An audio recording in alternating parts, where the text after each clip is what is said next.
Hi everyone, my name is GE and I was born and raised in Taiwan. And now I'm just living back and forth between Taiwan and Michigan. Yeah, so that's where I'm from. Like if you see it's too little and you can't really see where is it, this is where Taiwan is. Um, and I moved to the US 2 years ago with a broken leg, as you can see in the video. I had this car accident right before I moved. So yeah, and I started in, sorry. So this is how far is it like from Taiwan to Detroit?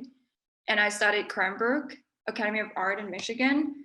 So I think there's like a lot of alumni in this room right now. There's Abby. He's from ceramics, and Xiao is from 2D. And there's just so many talented people in Cranbrook, and Xiao is actually one of them. Like her design works is just so brilliant and amazing. And we're actually both in this group photo, as you can see. So, and I have this privilege to meet and learn from a lot of people there, and especially, like 3 of my favorite artists in residence, aka I think, like in normal world, we call them professors or stuff. And so there's Bev, Willie, and Martha, and they're just so brilliant. They're like the head of the painting department, and I just love them, and this is me. And my works explore like the mixture of East and West, and that has a lot to do with my upbringing. So, in Taiwan, I was born and raised in Taiwan, and I was raised Christian, and there are not a lot of Taiwanese Christian in, my hometown, and my relationship with Christianity is very complex, actually. I believe it, but the way we learn it is from a repressive land that has a very defined gender rules, and that is just so different from American Christian culture, and especially from a female point of view. So here are some photos of like, this Chinese style cathedral in my home city, which is really cool. And you can see like Mary is being told by Angel Gabriel that she's pregnant, and it's like in a really Chinese aesthetic setting, which I find it really cool. And this is like the Last Supper. And so this is the works that I've worked before, I went to Cranbrook. Like this is in undergrad. And so you can see like a lot of just mixed cultural stuff happening in my work, especially like in Taiwan, and like in our history, we have a lot of just, we've been colonized by a lot of culture and countries. So it's definitely like a multicultural space going on. And, I just kind of, these are some details of the work, and it's very illustrated. And I use traditional like Chinese ink, and I did it on rice paper, and then I just kind of like explore those cultures, and you can see a lot of Christian culture in it too, and like a lot of Christian culture combined with the Taiwanese setting. You can be a little bit, just like I said, repressive and just kind of like define gender role or something. And so this is a piece where I kind of transfer that discomfort into humor. So for example, this piece is on silk, and it's about an imaginary app where, like beautiful Christian influencers are live streaming and broadcasting about her faith. And if you can see like on the left, so like this beautiful influencer is like having this cute kitty filter on her face while singing worship songs. And there's like this, the system shows us that, her spirituality has raised up to 5,000 points. And there are comments down below, and, a lot of Christian guys are just commenting, for example, this guy say amen, and this guy say, oh, what kind of worship songs do you sing? And this guy say, oh, I'm in love, I'm in with God. So So these are some works I did at the start of Cranbrook, and this is like also a reference of Genesis with Adam and Eve, but you know, like in a very like traditional setting, like aesthetic, but also, you know, they're kind of hurting each other, and just, you know, there's kind of like a lot of delicate relationship happening there. And so, and then halfway down, like just half a year later, my work just kind of became like this, and it was just like become more intense and crazy. And I just don't know, like I feel like at the time I feel like just a lot have done to me when I was living in the States, and just kind of like make me being into this crazy person. And but I just kind of like it because, you know, this is where I'm really grateful where I get to have this experience to live in the US and started in Cranbrook, because it just helped me have a space to break out of my comfort zone, which I've never experienced in my homeland, and I get to explore them in the paintings and stuff. But you know, my parents and my people at hometown just like don't really appreciate that, which makes it even funnier. So yeah, so this is this piece is called East Coast Park, and just a lot of things happening, and you know, a lot of intense crazy stuff, but a lot of things are also coded, so I really like them, because the way I work is I don't really do a sketch before. I would just grab a pen and just draw on the surface of the painting. And so after that, I can also just, after finish the painting, I can also just, you know, just see and study what's going on, and maybe read a lot of psychology books, and you know, like there's a lot of reference in it. And for example, after I finished this part, I found out that it's kind of like the concept of vagina dentata, where, you know, like at the end, this stick just kind of broken by this, you know, beast looking lady. Yeah, and so just a lot of subconscious things happening. Oh, by the way, I forgot to introduce. So this piece is called Jesus Riding a Scooter. So it's right here. Yeah, so again, like the way I work is just grab a pen to like draw on the surface, and after I'll color it, and this is just how my works are going. And I turn some of my paintings into 3D objects. I really love to explore silk with different materials such as plastic and LED light, and it just kind of feels like it speaks a different story. It became like an object, which I really like. And a lot of plastic trays, and this is a little fan that can actually work. And so a really big motive of my practice is alchemy. So it's very like an essential idea of my work, because I feel like I'm doing my own alchemy in a painting, just to blend the cultures I experienced and see where it goes. You know, like for example, Western alchemy focuses on making gold happen, but Eastern alchemy kind of focus on how to be immortal. So I feel like my work is exploring both. For example, this piece, Love, Chaos, and Dinner, it's about a virgin wizard's hero story.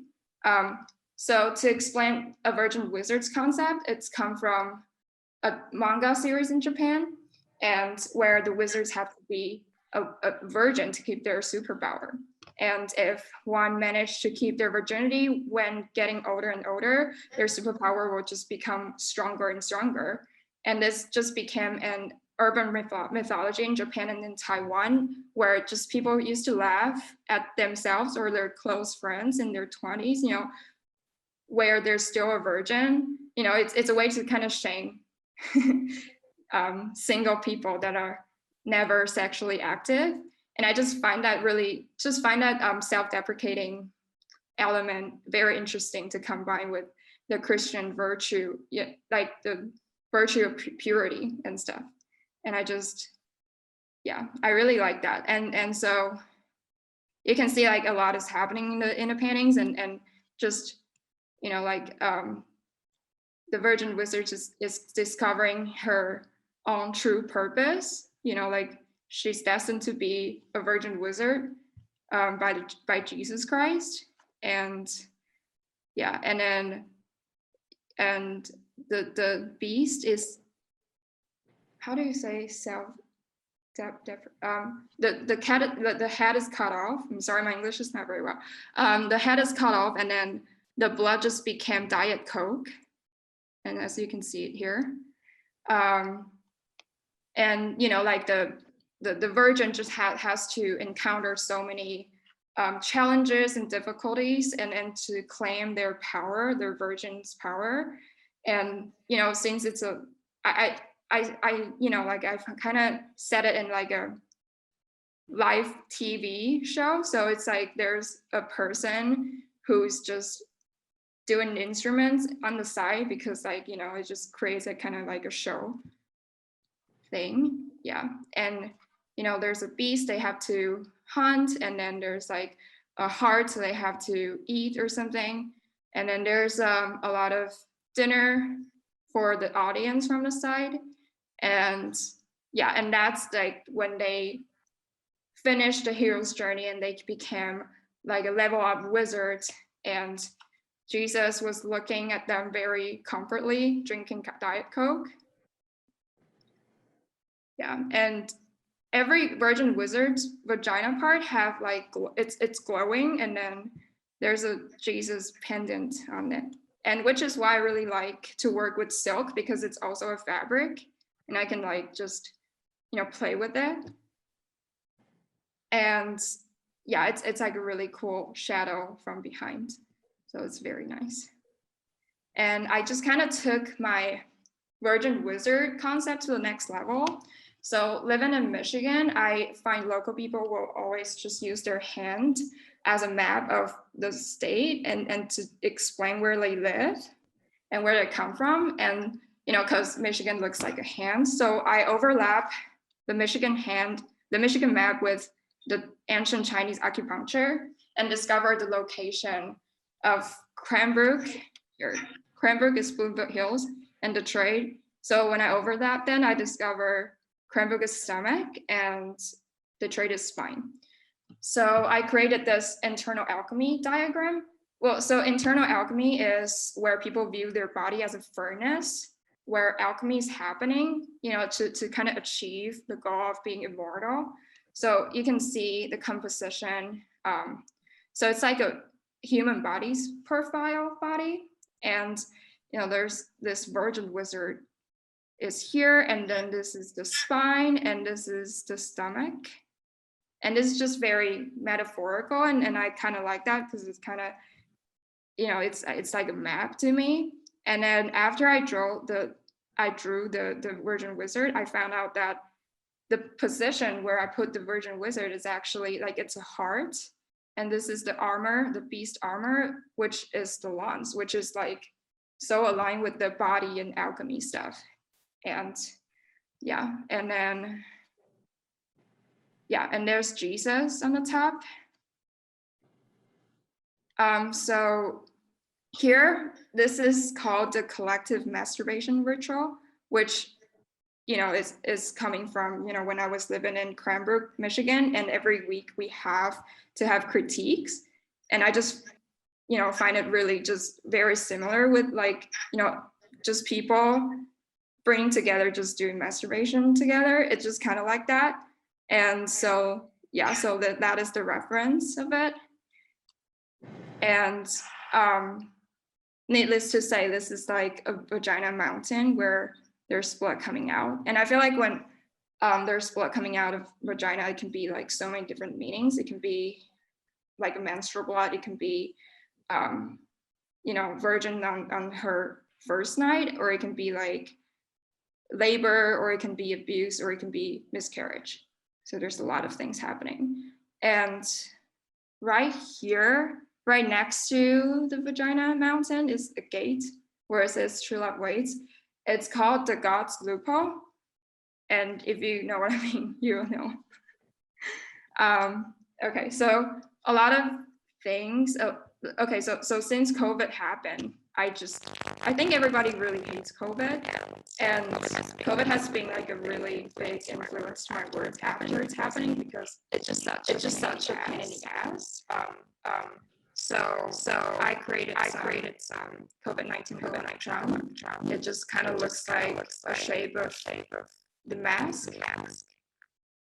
Okay. So I created this JC covering your face mask. And, as you can see, Jesus Christ's stigmata became this air filter of a face mask. And it's made with silk. And I created a lot of mask books as well, with a lot of, little COVID related stories. And for example, this is like a for sale story. So COVID is happening and Jesus is like attacking it with power coming out of his stigmata, and human, are trying to like spray them with alcohol, and then hopefully we will win. And there's like this magical changing thing, like in anime. I don't know if you know what I'm talking about. If you know Sailor Moon, like it's just become like a really glamorous protection thing for COVID. So this is like the reference from Sailor Moon, how they changed their clothing magically. And special edition of bubble tea face mask, and how the story is about. And I kind of contain them in like a really fine acrylic box, and just kind of reference on that, just very clean and no germs at all kind of stuff. And so since COVID happened, you have to spend so much time alone to do self-reflection. So this is like a new series of work where I put LED lights on the sides of the painting, and the silk is transparent, so it just creates this effect, which I really like. And so you can also switch colors, so which is really cool. I really like it. This piece is called There's No Condom for Our Heart, as you can see it here. This is me like waving behind a painting. Sorry, this is me waving behind a painting to see like the reference of like how the silk is about. And soul sanitizer. So this is a vessel of one's soul. And when I was doing self-reflection, I always see, not only me, but everybody always has to encounter our own inner battle of good and evil. And this is called Before 2020, we made an idol of certainty. So yeah, again, like this idea of like the world is never going to be the same is terrifying. And speaking of the piece where you can see women and snakes together, it's a motif I often use in my work. So for example, like this piece, there's snakes and women in it. And I feel like I'm just referring to a lot of motifs and things in a history. So snakes and women is such a common thing throughout the history. So from Eve to Medusa, and even to Taylor Swift, which, it's another thing why I want to comment on, which is the East versus West. So symbols that means the total opposite in the East and West culture is very obvious. So for example, snakes and dragons in Chinese setting. So this is one of the greatest god and goddess in ancient Chinese mythology. They're called Fuxi Nuwa. So they have snake bodies, they have snake tails, and also, like snakes and dragons are often depicted as like a symbol of just really high power, godlike creature. So, you can see dragons, being on a lot of emperors' clothing, just like this one. And, dragons just appears in a lot of temples just, you know, being as a sacred symbol and creature. So in my work, I'm commenting on this conflict, which I have been experiencing since the day I was born. And, you know, I'm surrounded by this Eastern culture where snake and dragon is like the high-end stuff, but I was also raised as Christian. So in my, you know, just in a Christian and Western setting, snakes and dragons are considered evil. So in my work, I pose questions like, what is good and what is evil? And, but at the same time, embracing that kind of conflict, knowing we as human, I guess, were never 100% distinct, the two of them, because it's just so much bigger than us. And especially from a female point of view, because in this image, so a woman, snake woman is eating her tail. And I think it is like a symbol of Ouroboros, which means self-destruction and rebirth at the same time. This speaks perfectly about a woman's body, where it can bring power and disgrace, love and hatred simultaneously. So yeah, this is a symbol of Ouroboros. And so like in this piece, I apologize for the low quality for this picture, but you know, I just finished it days ago, but this piece is also functions as a diagram almost. And, you know, the vagina, you can see like this is a beast also. And then, you know, if a culture sees vagina as evil, they will think the beast is bad. But if a person sees vagina as good, then they will see the beast as a protection. And so if you divide the diagram into half, there's like this one half that has different narratives than the other half.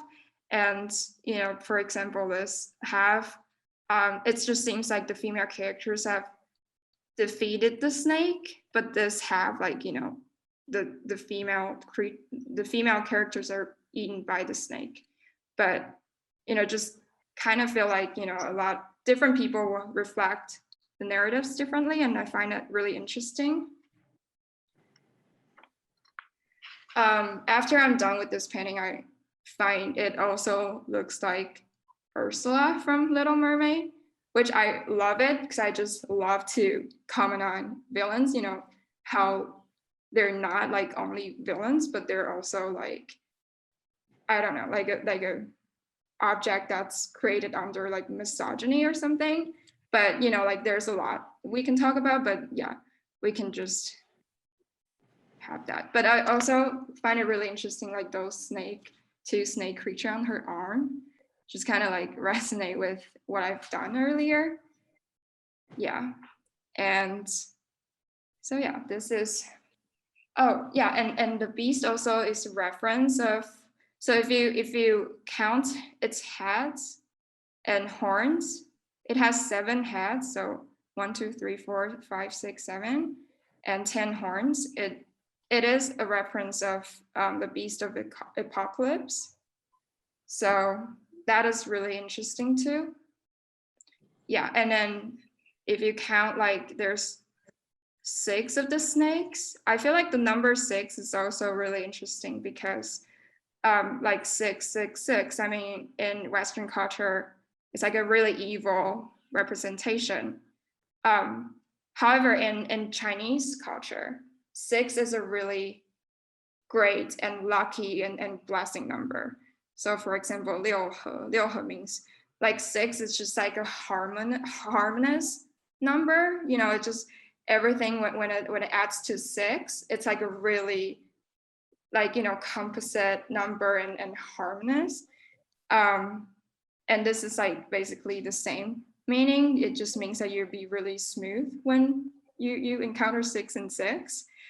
And like, you know, the younger generation in Chinese culture, they kind of like have a lot of 666, kind of like, it's like an urban thing where, you know, like if the sound of like a lot of 6 in Chinese just kind of means, you know, like you're going really smooth. So like, you know, it's just like a really cool thing to see a lot of things are actually the total opposite in Western and Eastern settings.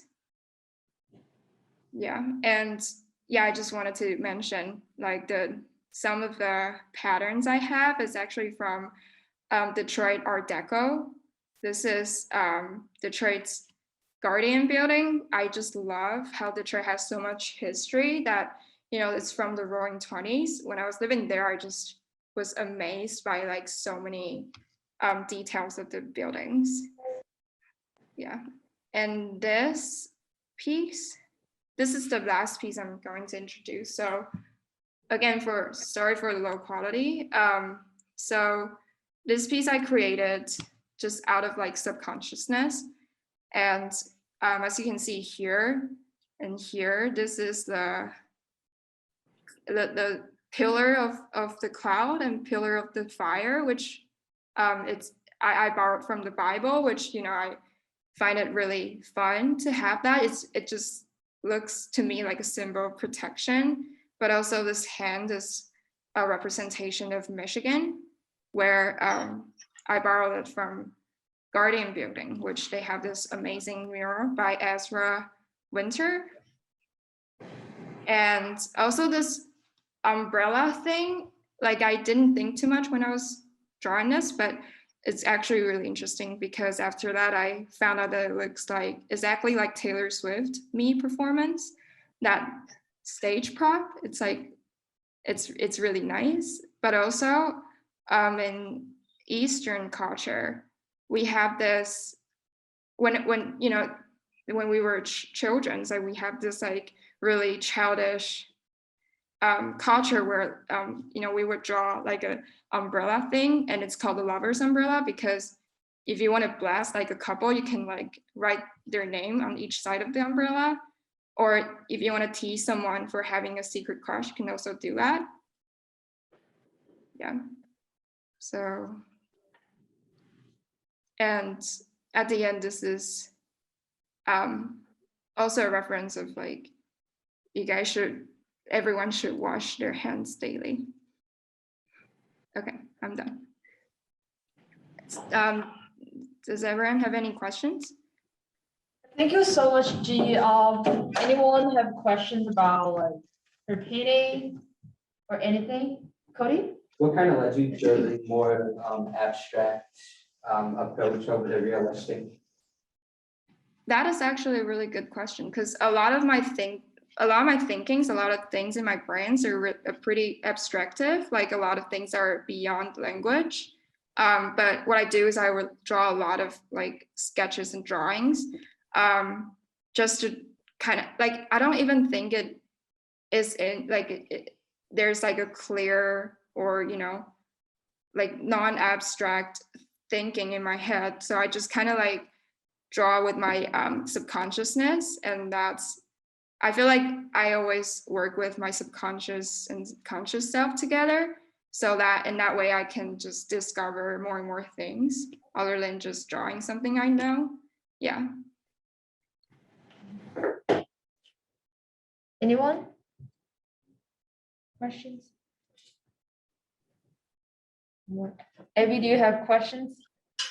Yeah, if I could chime in here, that'd be great. Thank you for such a great talk. That was really nice. I mean, I'm familiar with your work, but getting to see more of it now and to kind of hear more of what's behind it is really interesting. And I guess what really stands out to me is sort of the way in which you pull out these sort of whimsical, almost playful elements, whether it's, you know, like the Jesus, you know, Jesus's hands over the mouth to create the mask, like the COVID mask, but specifically, you had one piece where someone's head was being decapitated and their blood turned to Diet Coke, and Jesus is sipping Diet Coke.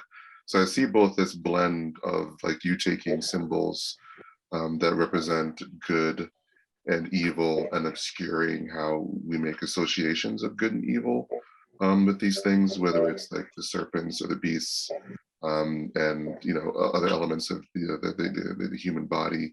You're abstracting them and kind of blurring how they could be read as being sort of things that are, you know, I guess on their surface positive and negative, or sort of, you know, I guess building up to something or kind of taking away. But then I guess I'm kind of curious about the humor in your work, and do you see humor as being embedded in some of these narratives, or is that a place where your personality is coming through? Yeah, thank you for the question. This is a really good question, and I definitely embedded like a lot of humor in my work, and I'm really glad you noticed. But I feel like it's both. Like my personality is kind of like this, but you know, like I don't know, like when you're in like a really repressive like place, you will definitely develop some dark humor and stuff. But I really, on the other hand, I just really enjoy entertaining people, I guess, because I feel like in a way painting, you know, art, it's like a way to entertain people, and just why not just give them a laugh or something? Yeah. Thank you. Yeah, thank you so much. And thank you for coming to talk today.